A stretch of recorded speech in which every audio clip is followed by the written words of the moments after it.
Welcome to episode 24 of the Self-Care 101 podcast with your host, Pooja K. McClymont, helping people achieve their full potential with effective self-care through wellbeing coaching.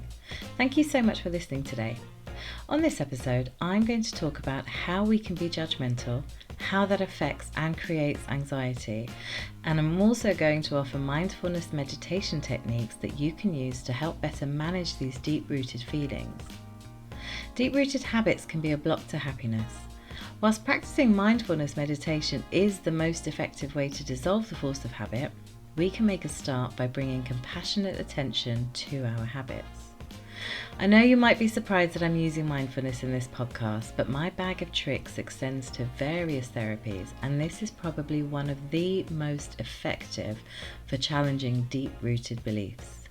It can feel at times as if our lives are living us rather than we are living our lives. Autopilot, as we've seen, takes our choices away from us without our consent. So if you're in a constant state of doing rather than being, this is what we're talking about. Bad habits are reactions to situations laid down in your body and mind like the rings in a tree trunk. So imagine a tree trunk and all its rings.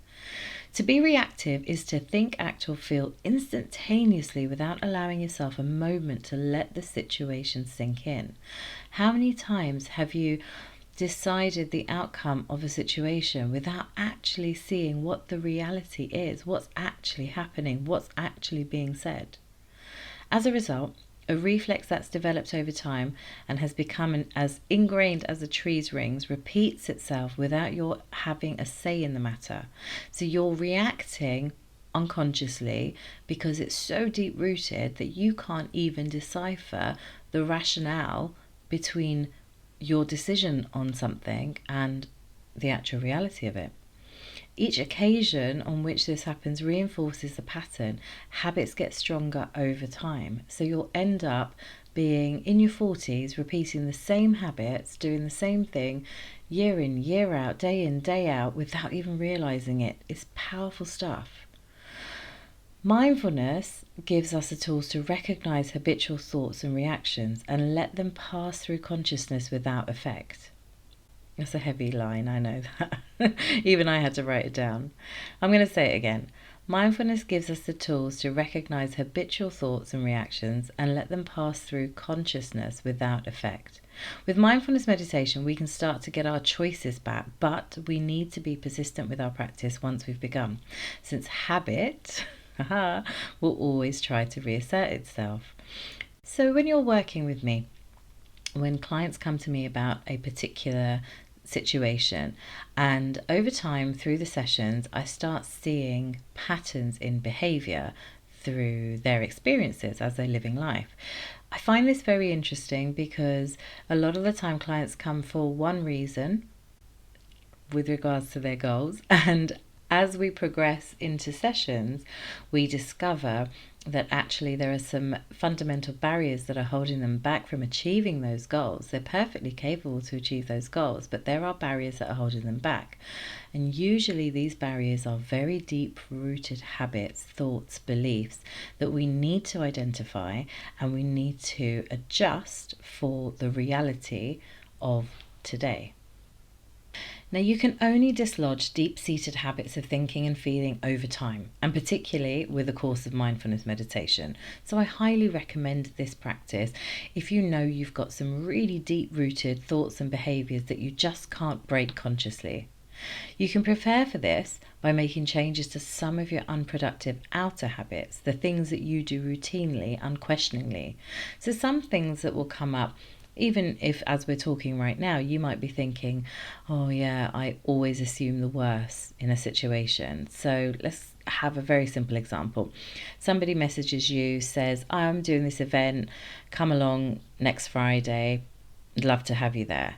You think, oh, it's only a week's notice, so did you even want me to be there? Clearly not. That's why you've given me a last minute invite.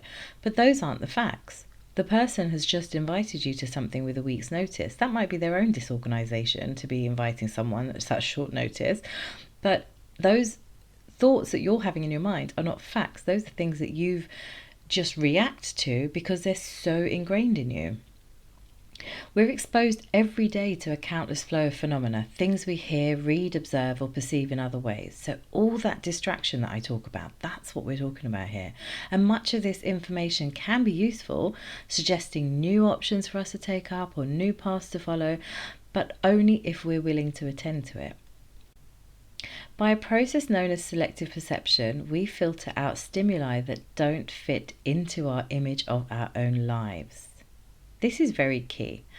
I get told sometimes that I have selective hearing. Now, I consciously have selective hearing. I actually actively have selective hearing because sometimes I just need to block out the noise that's coming at me. And that noise could be something that my mum's saying to me, something that my husband's saying, something that a colleague is saying. And I don't like what I'm receiving. I don't like what I'm hearing. So I have to kind of ignore it, selectively hear what's happening so I don't take it on emotionally. I will still hear what they've had to say, I just haven't listened. So what I will do is later on I'll reflect on what they've said, and then I can process my feelings towards it more rationally, because I have deep rooted habits of criticism. So self-criticism, high criticism from external people, and this is something that I had from childhood. So I know that it creeps up whenever anybody says something horrible about me. It really hurts me to my core, and over time I've learned that that is something that's a deep rooted challenge, if you like, that I have. So I have to be selective in my hearing, and I have to take that time away to reflect so that I can actually give a more rational response. From time to time, it pays to pull back and take in a wider angle view of the world. Perspective. This is something I talk about a lot. Looking at the world differently. Because we might then see more fulfilling options that are available, and those could help us lead fuller lives. To realize our potential is, in part, to say goodbye to false identities and live more authentically, finding our true selves. I mean, this is what we talk about when we're talking about authenticity and my authentic self. It's learning who you are as a person, not who you are because you were conditioned that way from the thoughts, beliefs, and fears that were given to you as a child. So this is a very big topic and it's very serious, and I would ask you to look into mindfulness meditation to help you if you know that there are barriers that you just can't break through, because it is very, very helpful. One of the habits many of us have is keeping endlessly busy. I know this resonates with a lot of you. Throwing ourselves into action to avoid making time for contemplation. I'm going to give you a simple example here. When you're commuting to work, how many of you are listening to music, listening to podcasts, watching what's happening on social media, watching a video, watching, I don't know, a current series you're watching on Netflix or something, reading the paper, reading a book, constantly avoiding time for contemplation? Unconsciously, we fear that introspection might force us to face uncomfortable truths about ourselves. Kind of true. Yes, it does. But if you are in that state of contemplation more often, it's going to be less overwhelming to think about the truths about ourselves. And I mean, do we not all want to be better people, better than we are today? I think if you're listening to podcasts like this, you do. So if that's the case, then some introspection is actually beneficial in the long run. Work specifically provides a compelling distraction. We stay late at the office, telling ourselves that we need to put in the hours to compete with colleagues or to impress the boss. But in truth, so much of our identity is tied up with work that we'd feel lost without it. How many of us feel that way? I felt that way. God, that's what caused me to burn out. Like, work is everything. When you meet someone for the first time, after the how are you and introduction of your name, it tends to be, what do you do? When you go on a date, what do you do? Oh my gosh. Being overburdened by tasks may also be unconsciously attractive because it gives us an excuse to be selective. What does that mean? I mean, how can we want to be overburdened with tasks and then find that an attractive way to be selective about who we spend time with. So here's an example. Might have issues with a family member that we know we should address in a long heart-to-heart chat, but we fear the buried emotions such a conversation might dredge up. So I mean, it's going to dredge up stuff from the past, isn't it? So we tell ourselves that we can't make time for it. And then what happens? Nothing, right? Nothing happens. And yet you keep coming back to the same situation over and over again, but you're never addressing it. Another common habitual thought pattern is the tendency to make quick judgments about people we meet and then stick to them even though they are based on extremely flimsy evidence. This is something that I've done in my past. This is something that I know a lot of us do very unconsciously. It's passing judgment just seems to be a really common trait in people that I've been meeting over the years. I don't know why, maybe I'm attracting it, I don't know, but it seems very common. And when I'm talking to people on social media and stuff, I also find that they're finding that judgment, they don't like to be judged by other people, but yet they're being judged. And obviously social media is perpetuating judgment through this false vanity perception. It's just terrible. So when we've got like flimsy evidence, we're making judgments about people without really knowing them. It's not fair. And in fact, giving people the chance to be who they really are in that moment is an attitude that follows on naturally from mindfulness. So just letting the person be who they are and just observe them. You don't have to react, you don't have to engage. You certainly don't have to engage negatively, but you don't need to engage in the judgment that's automatically coming into your mind. As a counterweight to this tendency, try seeing people with fresh eyes. So ask them questions that you wouldn't normally ask and solicit their opinions. Listen attentively to what they have to say. Your perceptions will almost certainly expand beyond the blinkered view you started with. It's giving people a chance. I talk about this a lot when I have clients coming to me about relationships. There's I want him to be like this, and this, and I want her to be this, and this. And I'm like, okay, cool. That's fine. It's good to have an idea of what you're looking for. But beyond that, where are you going to make compromises? What are you going to be more compassionate about? And that then becomes a whole new space to explore. Given the limitations of our understanding, it's hardly surprising when people turn out to be nicer than we thought. Now, this is something you can do, like if you're the new person in a job or somebody new comes into work and into the working environment. So you guys are all used to each other, you know everybody's qualms, but then this new person comes along and it's like, I wonder if they're going to fit in. It's a good thing to think about, actually, because a lot of us can be judgmental without even realizing how judgmental we are. We make our minds up about people without really knowing them. So giving others a chance is a really important trait to learn about ourselves. So I've put together a couple of habits, 5 habit looseners we'll call them, that can help you to be your more authentic self. And authenticity is not just about you, it's also about the quality of your relationships. Getting used to making lifestyle changes like this, that's what prepares you for the work that you'll need to do to get deeper on your autopilot reactions. So this is a nice little suite of techniques you can do, and I'll just read them out to you. So 1, appreciate kindness when people show it. Tell them that their kindness matters to you. 2, listen to people's stories and with your full attention, not just politely, but because it really matters.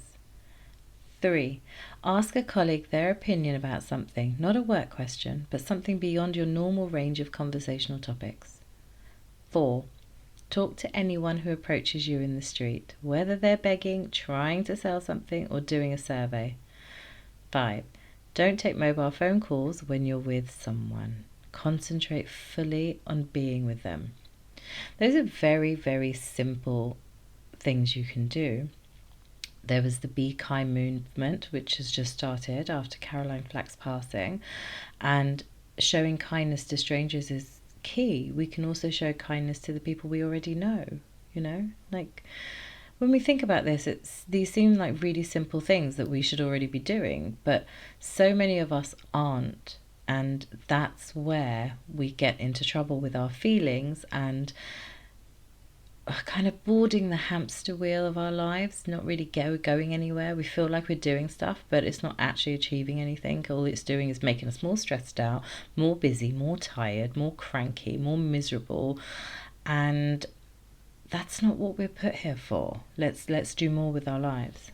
So have a go with those 5 very simple things to help you get towards a more authentic self. I want to now move on to anxiety and how to put anxiety into perspective, because we don't always realize, but when we have these judging thoughts, these judgmental feelings, thoughts that have been, so deep rooted, we have no control over them, it's actually perpetuating anxiety. And so when we're actually looking at how to be less judgmental, we actually need to look at anxiety as well as a whole, because it all feeds into each other. We all worry at some points in our lives, even though we know that anxiety makes it harder to be happy. But for some, anxiety and the tension it causes in mind and body persists to the point of interfering with daily life. I've seen this myself in my practice with clients. I've seen this with friends, and it can be really overwhelming. Fear is an emotional response to a real threat. So, for example, being confronted by let's say a mugger, and you're going to elicit fear. Death is going to elicit fear. Facing failure, that's all going to elicit fear. Anxiety is closely related to fear, and it's caused by stressful situations, which can be real or imagined. If your imagination is vivid, that's a blessing in a way, but it may also make your anxieties even more painful. So let's look at an anxious type. Many people suffer from a kind of generalized anxiety, which even small issues are likely to set off. But how this process works is not completely understood by psychologists, but there seem to be certain factors that can increase our tendency to be anxious. A history of prolonged stress and past traumas seems to be a possible influence. Genetic makeup may also come into play. Another powerful driver is the company of people suggesting directly or through their behavior that life abounds in threats, or that worry is a useless tool for averting problems. I mean, that's... you can't just tell somebody not to worry if that's all they know, if that's what they have lived a life of. That's not going to work. It's not going to be helpful.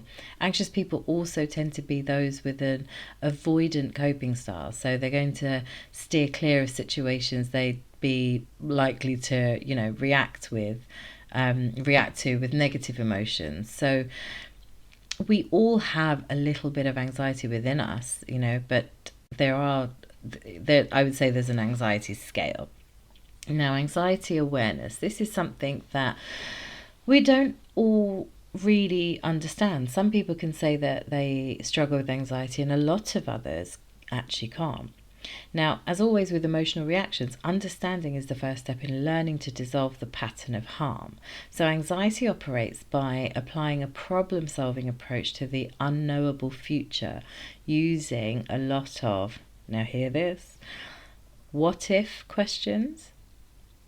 What if I miss that train? That kind of thing. What if he doesn't call back? What if she doesn't call me out to go for drinks?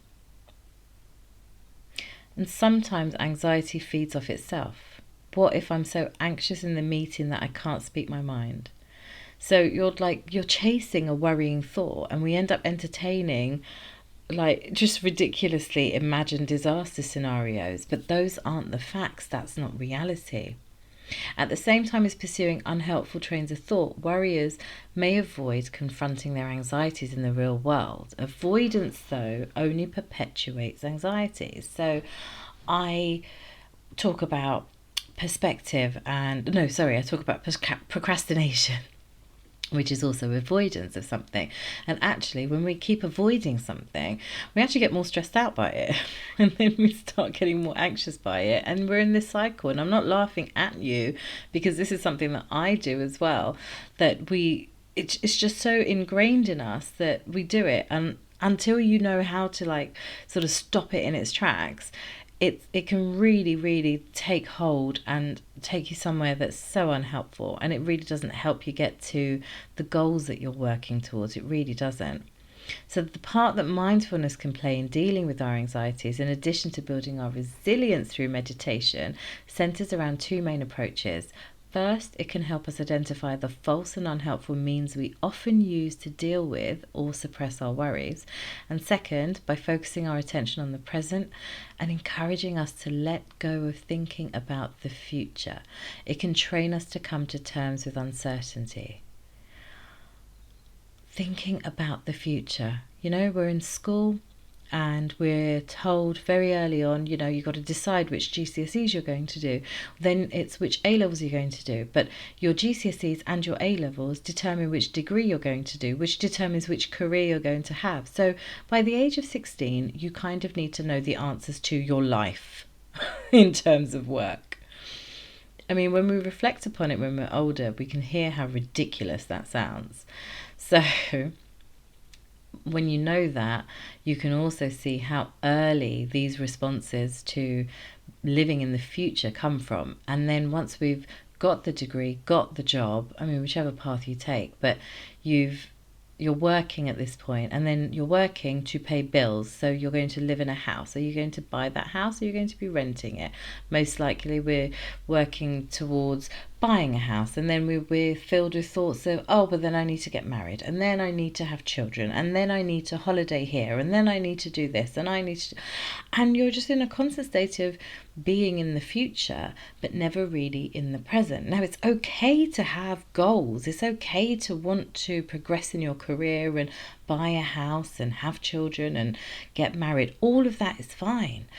But where we tend to harm ourselves in the process is when we don't actually live in the present. So we're never really enjoying the process of achieving that goal. We just want the goal to have happened. And often when we do eventually get that goal, we feel unfulfilled. We don't actually feel happy at the end of it. So let's think about a business that works. A CEO works really hard, has a very successful business in terms of growth and numbers, and then he can buy anything and everything he wants. He's got the wife, he's got the kids, he's got the yacht, he's got all the sports cars, he has everything. And he comes home at night and he's miserable. He's miserable because he didn't enjoy the process of getting them. He just needed to get them. And then getting them may have just been a status symbol, may have just been, even for himself, a status symbol that, oh, look what I've achieved with all of my hard work, which is fine again. But if you can't enjoy the process of achieving those goals, you're going to achieve the goals and then be unhappy with them because they're never going to fulfill the expectation you had for the feeling you expected it to give you. Yep, I said it.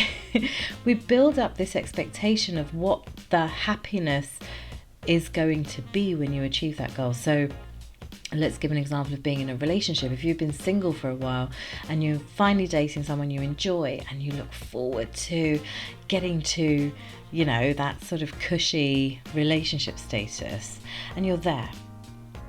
But then you're like, okay, yeah, I've got everything I wanted, but I don't know, I still don't feel happy. And it's because you haven't enjoyed the process. You haven't taken in that life is in the present. It's not actually in the future. Remember, the past and the future don't exist. There is no tomorrow. It's always just now. And when you can start thinking about just being in the now, just being in the present, just taking everything in your stride, and I mean, breathing through it all. You know, nothing has to be absolute. You start building within yourself this level of happiness, and then that feeds into the whole self-love concept, that that then feeds into your self-worth, your self-esteem, your self-confidence. All of that starts working together so that deep-rooted habits can dissipate and more of what you want, your authentic self, can start to emerge. I hope that's been useful. Thank you for listening to the Self-Care 101 podcast. If you enjoyed this episode, I would love it if you would subscribe and review so that other people like you can find the show.